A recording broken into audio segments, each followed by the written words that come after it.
Hello and welcome back to Count to 10. Today is our very special episode where I'm going to break down some tips on the written exam, which is now 12 days away. This is when the nerves really start to pick up and the gravity of what you're about to do really starts to sink in. What's really important to always remember is that this is just another exam. Yes, it's probably consumed your life for the last year, but it's never as important as your family, your friends, or your own health. To help you cope and get you through this tough period, I've divided this podcast into 4 sections. Firstly, I'm going to talk about how to plan for these 2 weeks leading up to the exam. It's kind of that limbo period where you feel like you want to just sit the exam, but at the same time you never feel ready. So I'm going to go through and tell you what I did for my last 2 weeks before the written date. Then we'll talk about the night before the exam and talk about some strategies to get optimal performance on the day. Then we'll actually look at the day of the exam itself and go through all the little details of what to expect. Finally, we're going to discuss what do you do after the exam and how do you get some form of normal back into your life. I hope you guys find this useful and let's dive straight in. 1, 2, 3, 4.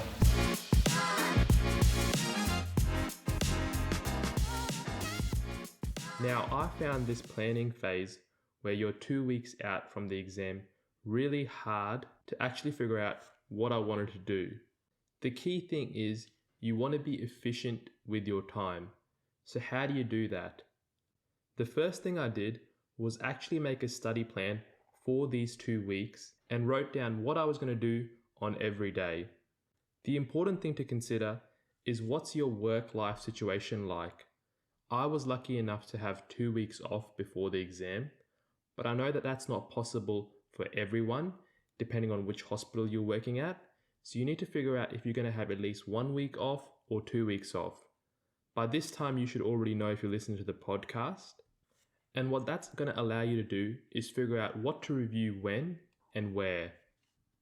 This week, I would dedicate 1 day to make up a plan on what I was going to do for the next 2 weeks.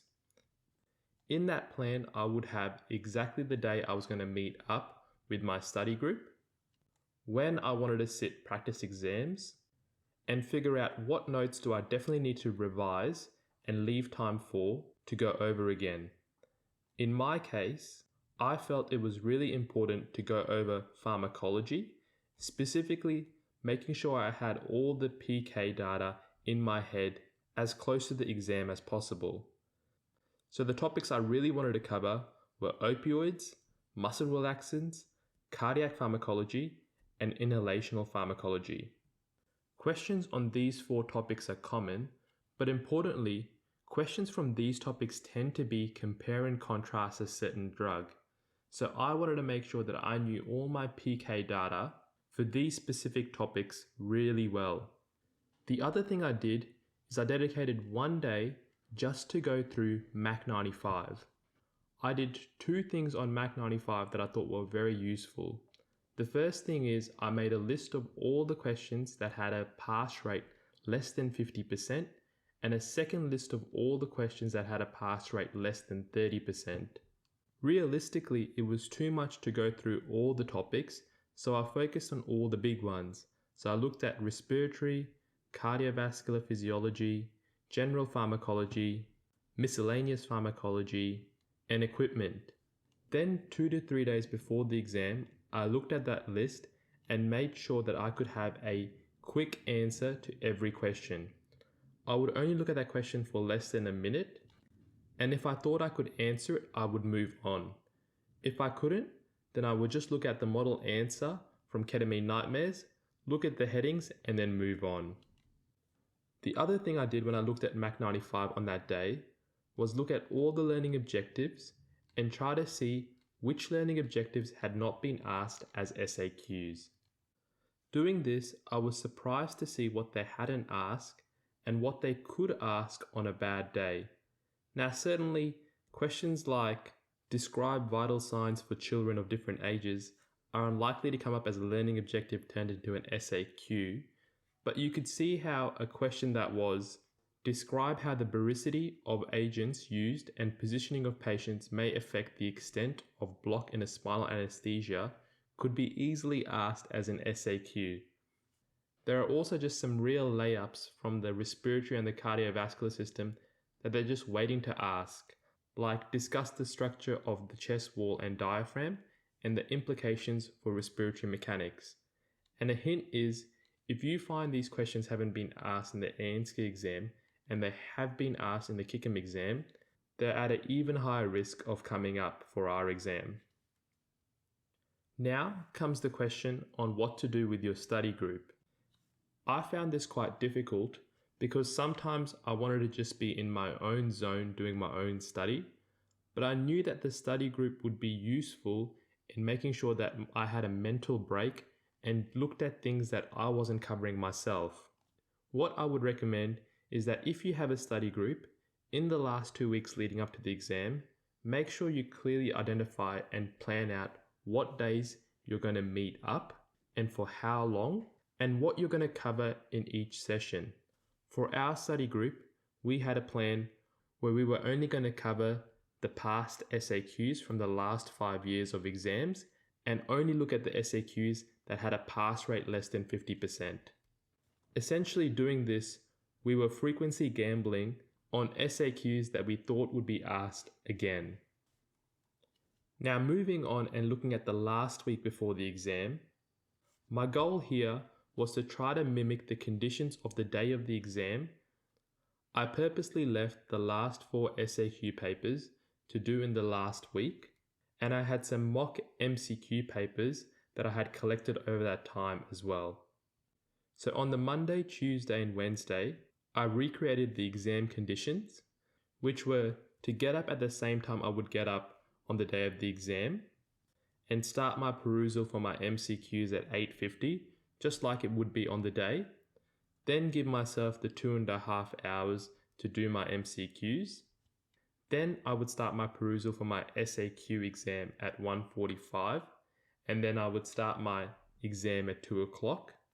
The only thing I did different was that instead of giving myself 10 minutes to write each answer, I only gave myself 8 minutes. In between the breaks, I would mark the exam, and I did these practice exams early on in the week, leaving one exam for later on in the week so that I wouldn't get fatigue. The last exam I did was on the Saturday, which was 3 days before the actual written exam day. Now you can do as many or as little full exams as you want, but the best thing I recommend is to recreate the time that you're going to sit the exam on the actual day. Now to fill up the time for the rest of my 2 weeks, what I did was I reviewed all the past SAQs that I had got marked from an examiner or by someone that had previously sat the exam, and I really concentrated and read their feedback to see what it is about my structure that they liked or didn't like, what they thought about my handwriting and how I could improve, and what did I miss out. So to summarize this planning phase, what I have recommended is taking one day to map out exactly what you're going to do on every day leading up to your exam. Make a short list of specific things you want to review, and for me it was PK data for opioids, muscle relaxants, cardiac pharm and inhalationals. For some other people it might be reviewing diagrams or reviewing physiology. I had made an early choice that no matter what the question was, I wasn't going to put a diagram in because I was slow to draw a diagram and I didn't think it added much to my answer because my writing style was to write a lot and overcompensate. The other thing I would recommend is making sure when you're doing practice exams, you're doing it at the same time as you would be on the written day. So you're recreating that environment. You've taken some time to go through all the low scoring past SAQs, as well as look at all the learning objectives that haven't been asked as an SAQ yet. And when you meet up with your study group, you have a dedicated plan on what you're going to cover and for how long. Now, the last thing I would recommend for this planning phase, which is the most important, is doing something other than studying. Now, for me, it was going for a run, and every day at 6 o'clock, I would stop studying and go for a run for 15 minutes. For some people, it might be playing the piano, watching YouTube, whatever it is. Break up your day, get out of your study room, and you will actually find that it makes your study later on in the night much more efficient. So now I'm going to move on and talk about the night before the exam. For some people, this will be the most stressful night during their study period, and it can be a real big factor on how you perform on the day. The best thing I can recommend is really figuring out where you sit in the stress performance curve. There are generally 3 types of people: those that will love to cram the day before and get the anxiety levels super high, and that's where they perform the best; those that just like to chill out and do a little bit of studying here or there; and those that completely don't want to touch any books on the night before the exam. The best way to figure this out is just to think, what did you do in your medical school days? How did you perform on your medical school exams? And then just copy that to what you do now. For me, the night before the exam, I like to sit on that super anxiety phase where I want to cram everything in. But I know that on the day of the exam, I actually perform better when I'm in that relaxed state. And the way I get into that relaxed state is by listening to music before I go into the exam. By now, all of you would have done so many exams that you know exactly where you sit, and it's just about copying that on the night before and the day of the exam. The other important thing the night before the exam is to take out any of the random variability that can occur on the day of the exam. So you want to know exactly where the exam venue is. You want to read the information that ANSCA gives you about what time you need to arrive and make a plan for what time you need to wake up. And if you've been doing those practice exams, it becomes ingrained in you on when you need to wake up and what you need to do on the day of the exam. The other thing I did on the night before the exam is those 2 documents that I made that looked at the low pass rate SAQs and the LOs that hadn't been asked as SAQs. I went through them one more time, and then I just kind of sat in front of Mac 95 and looked at the SAQs and the LOs and just quickly said to myself, can I answer this question? If I can, move on. For some people, this will not be useful and it will be too overwhelming.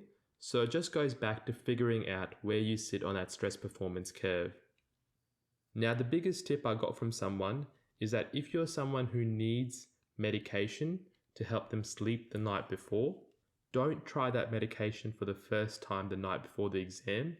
Try it before the night before the exam so you know how it affects you. It seems simple, but these are simple things that we just forget when we're stressed out. Now we get to the big day, the day of the exam. The MCQ starts at 8:50 with a 10-minute perusal, and then you actually start the MCQ at 9 o'clock, which goes for 2.5 hours. You then have a break, and you start your SAQs at 1:45 with a 15-minute perusal, and then from 2 o'clock you do your SAQs. Read the information that you get from the ANSCA Primary Exam Committee carefully. I can only tell you what I got from my information, and that was that I needed to be at the exam venue for registration 45 minutes prior to the exam. Typically, these exams are held in buildings that are either office spaces with one big boardroom where you're going to sit for the exam and another boardroom where you're kind of just in the waiting area. What happens once you register is that you just go into that waiting room area where you're with all the other people that are just waiting to sit the exam. Now, for some people, this can again be an anxiety-driving atmosphere. And if you don't want to be in that atmosphere, what you can do is you can tell the ANSCA officers when you check in that you're in the building and you don't actually have to check in. What I mean by this is once you check in and register, you have to go into that waiting area. Prior to you registering, you can be anywhere around and sit in a quiet place, listen to your own music. So if you go tell the ANSCA officers that you're here and ask them, what is the last time before I need to register? And just say, I'm just sitting around the corner, I'm listening to some music, I'll come and register in the last moment. They're more than happy to accommodate that. They know that you're stressed, but as long as you let them know that you're in the building and nearby, I didn't have any issues. Once you register, with 20 minutes to go before the exam, you all move in to the boardroom where you're sitting to do your exam. Here you're lined up as your candidate number, and don't be stressed if you don't remember it on the day. They have all the candidate numbers there. And then you just sit in little cubicles with your exam paper in front of you.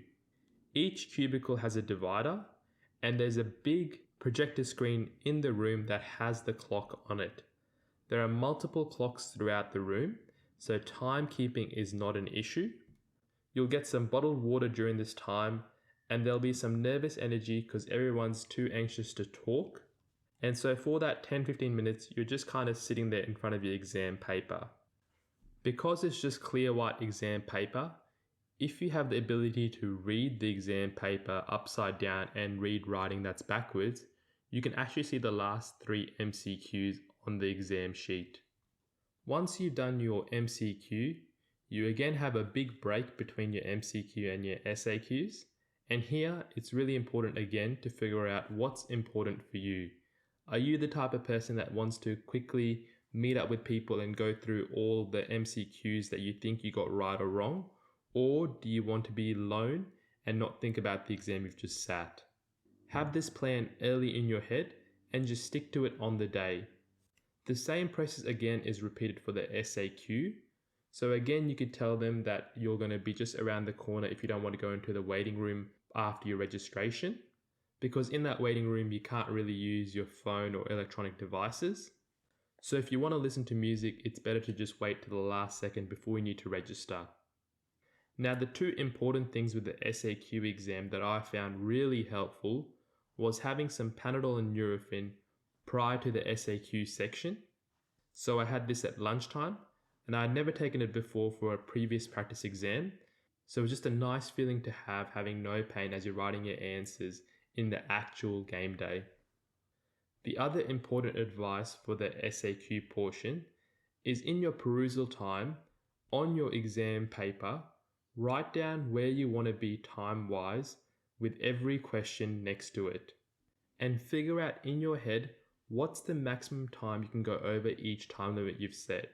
So if you set yourself 10 minutes per each question, but the first question you say you keep writing your answer and it's 11 minutes, you've come up in your head and said, if I'm at the 11-minute mark, I'm definitely just stop writing and I'm moving on. And this is really important because the first SAQ that you'll write, the adrenaline will be pumping. If you're like me and have bad writing, you'll be scratching out your words constantly and thinking, is my writing neat enough? All of these things that when you've done your practice exam, you just kind of let slip and didn't take too much account for. The other thing I did was also make a mental note during the perusal of all the SAQs that I thought I could smash out really quickly, and that if I was running out of time, I knew I could catch up time on these SAQs.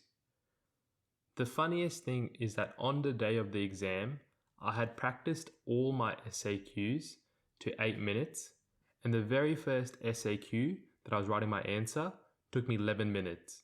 So that's why I say have a hard cutoff on when you're going to move on and have an idea in your head on which other SAQs I could catch up time for.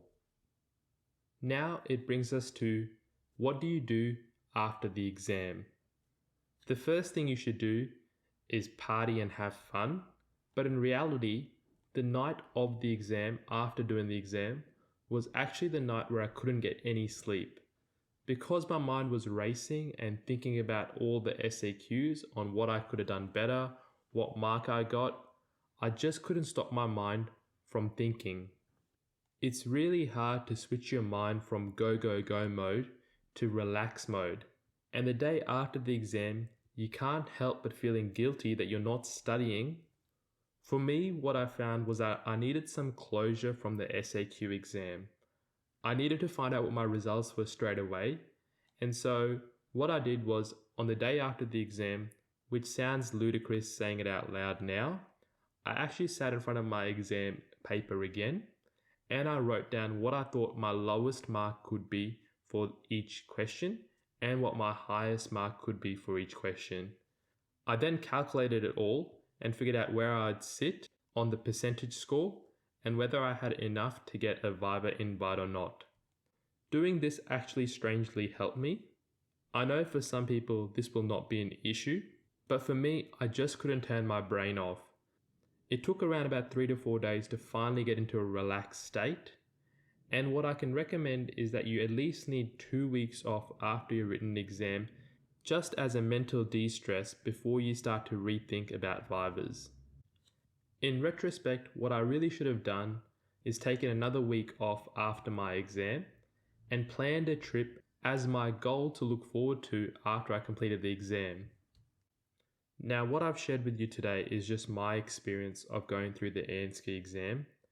It's not groundbreaking recommendations or knowledge or insight, but I hope it just makes you feel a little bit more calmer going into your last 2 weeks before the written exam day.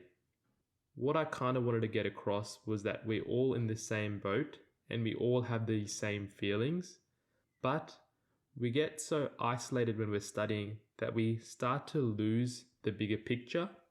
We start to doubt whether this is the way we should be feeling or if this is normal. We start to doubt if what we've done so far leading to the exam is the right way to study or the wrong way to study, if we're ready or not. But really, I never felt ready to sit the primary exam until I just sat it. And it makes no sense, but that's just the way I felt. Some days were really good where I felt like I could sit the exam today. Other days I felt like I had just wasted my time, wasted my money, and what was I doing sitting the exam? It's funny how much anxiety can build up into something, and I remember on the day waiting to go in before my short answer question part, and I was listening to my music and I had a little giggle to myself because I was reflecting back on what I had achieved. And what you have achieved to get to this point is amazing. No one can take that away from you whether you pass or fail. It is something that no one else will know unless they've gone through the exams themselves, and it's something to be really proud of. So I want to say good luck to all the candidates. I know what it feels like. Anyone who's done this exam knows what it feels like, and we're all behind you. Remember, regardless of the result, life will go on. And if you ever feel overwhelmed or you need anyone to talk to, you can always email me at anirudh@sweetdreamsanesthesia.com. And I hope you guys have enjoyed listening to this episode today, and good luck